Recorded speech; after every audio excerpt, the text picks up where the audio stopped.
Jesus passed by one day. Aren't you glad that Jesus passes by? I don't know about you, but I'm glad that he passes by. I'm glad that Jesus passes by my ignorance and blesses me in spite of my ignorance. I'm glad that Jesus passes by my jealousy and loves me in spite of my jealousy.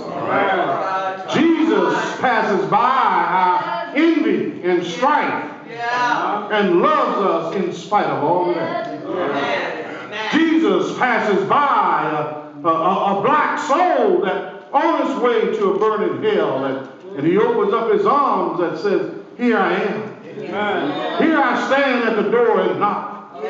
If you'll open up, I'll come in and sup with you."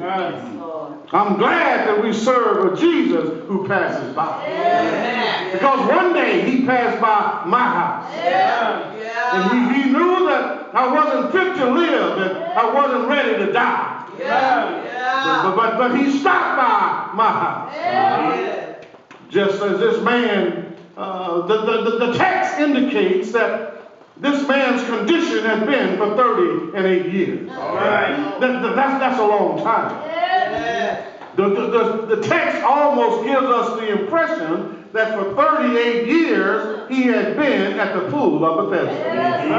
It's 38 years is a long time to be in any sick condition, but to be in one place day after day and week after week and month after month, and when the water finally begins to move, he makes an attempt to go down there, somebody steps in front of him. Some of us may be able to identify with that. You've been on a job working for so many years, and you've made sacrifices, and you know what you've put into the job, and yet when it's your time to be promoted, somebody steps in front of you. Somehow the system does not work on your behalf. All of a sudden, just when you think that you've got it made, when you think that your time has come, somebody steps in front of you. This man had to be disheartened. This man had to be disillusioned. And this man had to be disappointed because time after time, somebody stepped in front of him.